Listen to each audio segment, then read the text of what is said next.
Hey, everybody. Thank you for joining me. We are going to do a little bit of a different kind of mindfulness lesson activity today. We're going to be talking about some common, thought traps, thinking traps that people fall into, and how not to fall into one. And it's really hard. I got to tell you, if someone had taught this to me when I was a teen, it would have blown my mind because I think that not just myself, but a lot of people, teenagers included, fall into these thinking traps where we just get kind of, I don't know, these patterns in our minds that build up. But I'll show you what I mean. So hang tight with me for a second. All right, here is my slide. Let me present. Ta-da. All right, don't fall into a thinking trap. So mindfulness is a lot about recognizing thoughts, acknowledging thoughts, and changing your relationship with your thoughts. So you need to know, number one, that not all of your thoughts are true. So important. We put way too much emphasis on our thoughts in our society, right? So, first order business, not all of your thoughts are true. And that's okay. Some of them are, maybe, but some of them we like to go off on a tangent, right? So let me explain.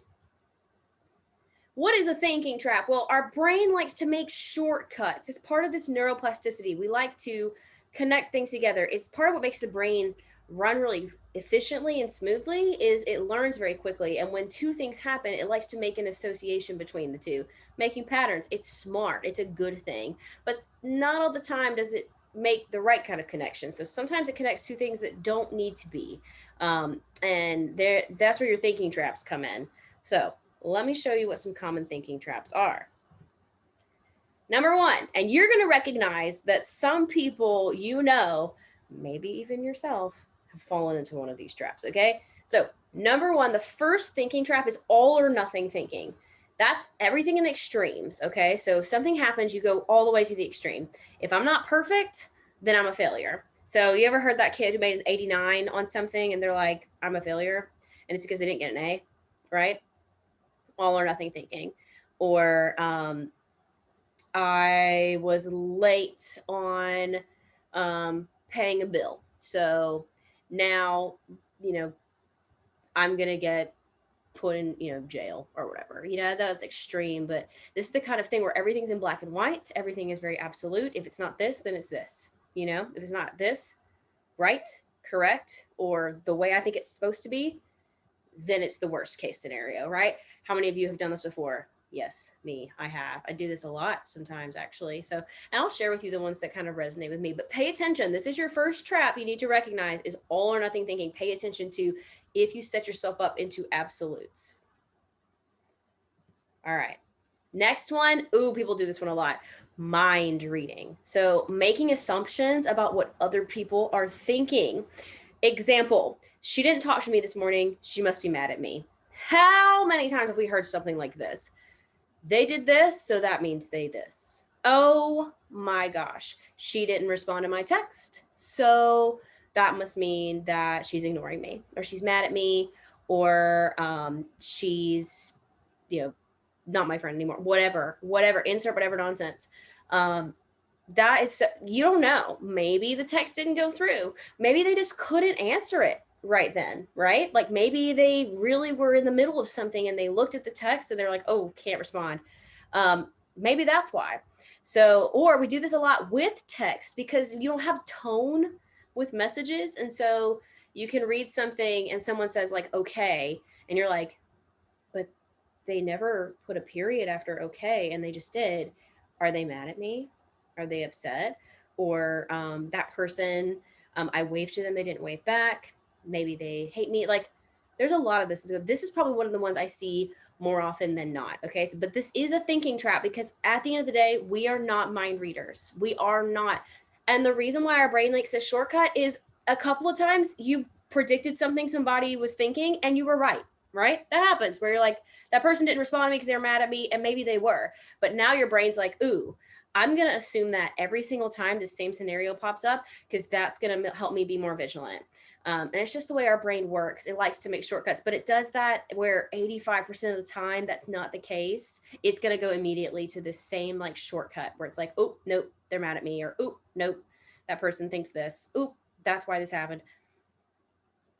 Catch yourself. Catch yourself. Here comes the next one. Fortune telling. Oh, this one is another really, they're all popular, but these two right here, I see so much. Mind reading and fortune telling. Fortune telling is predicting things are going to go badly in the future. Oh my gosh. How many of you have people like this in your life? Whew, my presentation is going to be terrible. Or, well, we're not going to win anyway, so it doesn't matter. Or, oh my gosh, there's so many of them. Well, we're just going to break up, so I shouldn't even try. You know what I'm saying? Like, there's people who think they know what's going to happen, or the teacher's going to, fail me because she this. And that's a little bit of mind reading, a little bit of fortune telling, and a little bit of all or nothing. Some of them do kind of go hand in hand, right? But anytime you are trying to predict the future, you're doing fortune telling. And I got to tell you, newsflash, none of you can predict the future. Nobody. Not me, not you, nobody. The reason why our brain does this, again, is because maybe in the past you thought, ooh, I might flunk this test. And then you did. And so it like confirmed it, right? Just for that one time. But now your brain's like, yeah, I'm just going to make a shortcut here. And instead of getting my hopes up and getting some emotional investment there, I'm just going to cut it right off and just assume that the worst thing's going to happen and that things are going to go poorly. That's fortune telling. So just catch yourself in these. Next, catastrophizing. So blowing things out of proportion by seeing it as a pattern. Example, I never win anything. So if you're not familiar, I work at a clubhouse with youth. It kind of functions like an after school type program. A little different though, but this happens a lot when we play competitive games or when we do like bingo and we hand out prizes. I never win a prize. I've never won anything in my life. That's probably not true. Probably not true. If you think it's true, you probably just don't remember when you won something, number one. Number two, it's okay if you didn't win. It's okay. Or my friends never include me. It's any of this like never or always. I always get this. They never include me. I always feel this. People always do this to me. That is catastrophizing when you just blow it out of proportion by making this imaginary pattern out of it. Like every single time I go to whatever, this happens, So just keep that in mind. Next, emotional reasoning. This one's going to be a little trickier to get your head around. So see if you can follow me. The belief that because you feel a certain way, that it must be true. Example, I'll let you know, I have a dentist phobia. I do not like going to the dentist. And this is my brain. My brain has made a shortcut. I one time went to the dentist and had an awful experience and it was very painful. So now my brain is trying to protect me. It's trying to get me to survive. My brain perceives the dentist as like a threat and as a fight or flight situation. And so when I go to the dentist, my brain is like, oh, no, no, no, no. I know where this place is. I know what this is. We need to get out of here. You need to run. You don't need to be in here. You're going to get hurt. And that's because one time this event happened. So sometimes your thinking traps come from something real, and that's okay. So this thinking trap for me comes from something real. So when I go to the dentist, I feel very afraid. I feel very afraid because of my experience that I had. My feeling is fear. But that doesn't mean that there is something to fear necessarily. Example here, I'm anxious at the dentist. I feel anxiety, I feel fear, but that doesn't mean the dentist is dangerous. The dentist has more than likely got my best interest in mind and is trying not to hurt me. They want me to leave satisfied. They're not trying to hurt me. That's not the thing. I also did change dentists. So this particular one, I know for a fact they've got it going on. They are a great dentist. I chose them for a reason because they make me feel very comfortable, even though I still feel fear. And that's my brain trying to keep me safe. You also have to remember that when our brain makes these shortcuts, it's making it because it's a matter of survival for our brain. Our brain perceives these things as threats and is trying to keep you safe, but it just goes overboard with the shortcuts that it likes to make. So just because I feel afraid at the dentist doesn't mean that it's true.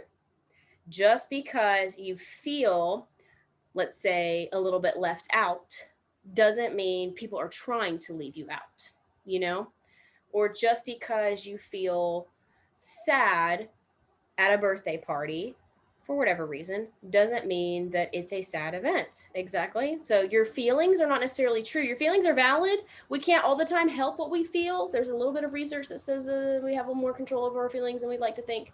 But sometimes feelings arise, right? We accept them. They're okay. I'm not trying to shove down my fear, but I'm trying to accept when I go to the dentist, I have fear and that it's okay and that I feel this, but that doesn't mean it's true. I'm not really in danger. The dentist is just trying to help me. So just this one's a tricky one, but keep in mind emotional reasoning. Next, ignoring the good. Oh, I got to tell you, when people do this one, I'm like, come on, people. Anytime something goes well, they twist it so it doesn't count. I have youth that come into our clubhouse that do this, and I'm like, please just accept that positive things do happen. Example, I didn't actually do well. I just got lucky that time. Like maybe you won something, or you got a good grade on something, or whatever, and they're like, oh well, nah, it's just because of this.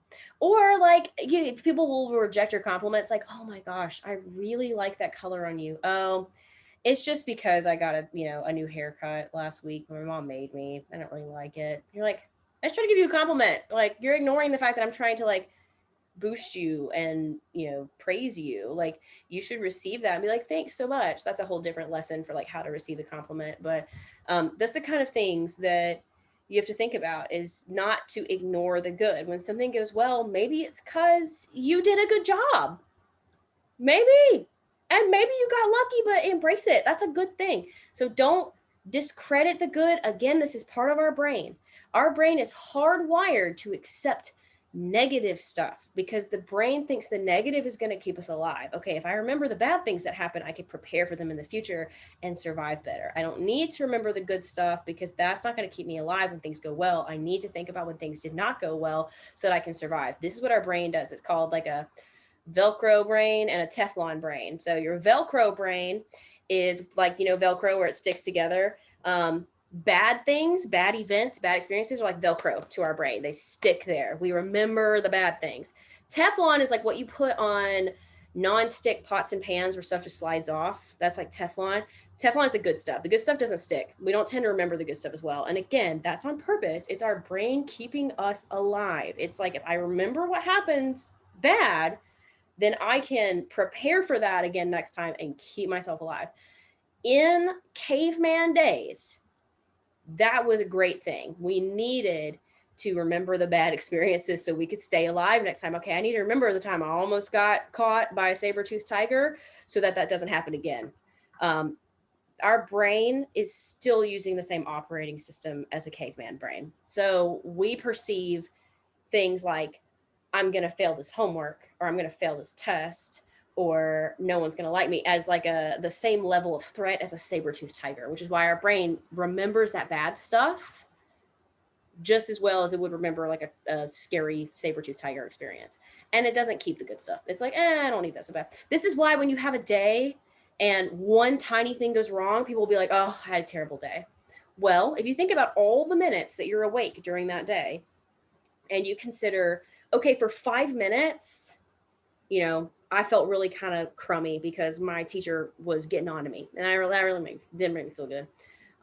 But that was just 5 minutes. Think about the rest of the day. You might have gotten to see your friends. You may have gotten to go out to eat, whatever. You might have gotten a present, got to see your crush, whatever it is. Like, you probably had some good things going on too. Our brain is going to remember that 5 minutes though and be like, ugh, versus considering the whole thing, right? So that's the ignoring the good. Should statements. Should statements. If you start noticing this, you'll realize people say this a lot. These statements become rigid rules that can breed resentment. I should have practiced more. I should have studied more. Now, this one's tricky too, because in some cases that's true. Yeah, next time I need to try a little more at my practicing, or next time I probably should crack a book open before I take the test. But we can really get down on ourselves a lot by doing this over and over. I should have a body that looks like this. I should be wearing these type of clothes. I should have said that differently. I should be able to talk to people better than I do. Or I should not have said this. We do this a lot. And there's a fine line between learning from an experience, I should do better next time, okay, and getting into a rut of like, I should have said that differently. Shouldn't say that. I shouldn't look like this. I should be like that. You can get really self-negative. Like you can get really down on yourself by doing this. The same thing's true of the opposite, where it's like you can start to assign these shoulds to other people. He should have texted me. You should be available to me all the time. You should have sat next to me. You should have this, and I know you want them to, but that doesn't mean they have to or that they will every time. And that can breed resentment and anger and bitterness towards people. Now, I will say again, sometimes people do things to us that are genuinely painful, and they should not do that. That's where the shoulds come in. You should not hurt me. You should not treat me like that. But when you start to be like, you should be answering my, social media, messages at any hour of the day. If it's 3 a.m, you should be answering it. Okay, no, that's not good. That's a thinking trap. That person does not have to do that, right? And once you start assigning these rules to how they have to behave, that's where you're going to fall into a problem. I believe that might be the last one. Yes. Okay, so how do you get out of a thinking trap? Let's say you notice you do one of these. Like for me, I do emotional reasoning a lot. I also do mind reading. I also do predicting the future, okay? Number one, you are not your thoughts. Your thoughts are separate from who you are as a human being. And thoughts are going to come no matter what. You cannot stop yourself from thinking. You can try through a lot of meditation, but thoughts are not really a bad thing. You're going to think things. That's okay. Our brain is made to think. That's all right. You are not your thoughts, okay? Get rid of that right now. 2, thoughts are not necessarily true. All right. Just because you think it doesn't mean A, it's a big deal, or B, that it's true. Let it go. That's hard for some people. I get that. I really do. If it's becoming an issue and you're getting hung up on your thoughts, you can go talk to somebody about that. Okay. But remember, you're not your thoughts, and your thoughts are not true, not necessarily true. And then what you do is you zoom out and see, am I falling into a thought trap? It might be helpful to write these down. And if there's a particular thought that's bothering you, maybe it's coming from a place of anxiousness or coming from a place of like, oh, I don't know if that's actually true. Write it out. First of all, it's really funny when you write it out.